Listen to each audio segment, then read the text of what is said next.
Sure. Are you ready? Yeah. Do it again. One more time. That's all right. Thank you. Sure, you got it. My name is Ben Russell. I live in Los Angeles.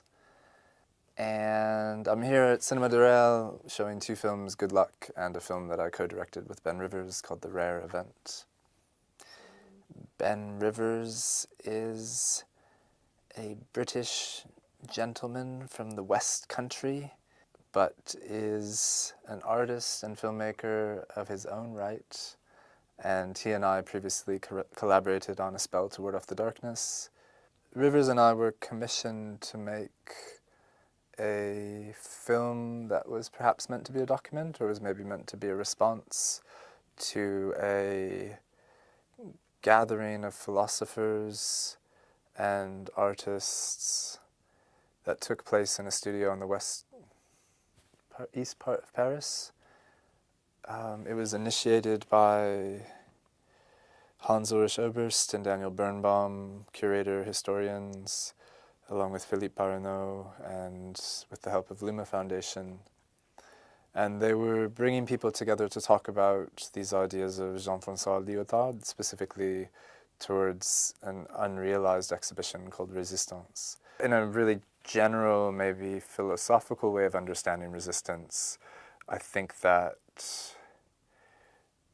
the proposition that's present throughout my nonfiction work, which is most of the work I make, is one of trying to deal with representation and the production of a particular kind of time within a particular kind of space in a way that resists an ownership of audience over subject.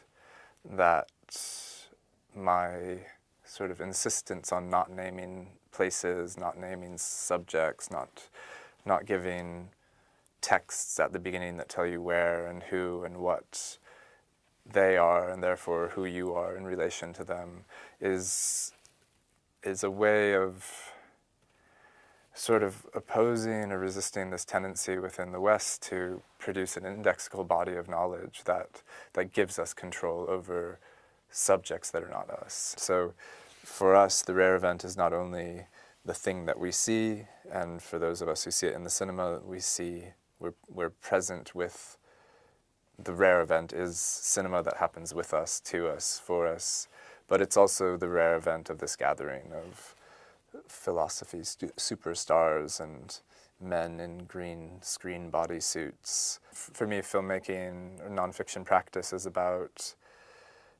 putting in place the conditions for an event to occur, for an image to be made, for a sound to be recorded, for a set of relationships to manifest. And we had one set of ideas about a green screen bodysuit and a figure that became another set of ideas once we arrived at the space and sort of understood who was going to be there and how it was going to work. And with Good Luck, I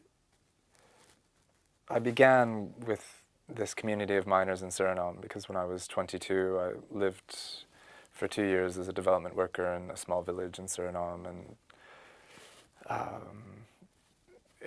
became some kind of part of this community. I'm fluent in Saramaccan and I speak Saran and Tongo, and I've been making work there for 2 decades. So I know I know a lot of people, and I've been going back and forth for a while, and I have a really different kind of relationship with that space and with those people than I do with the people who live in Serbia. And the mine in Serbia, it took a really long time to find a large-scale corporate mine that would give an artist access to film in it, because it's generally not to the benefit of power to have its power revealed. So most corporate mines didn't want us there.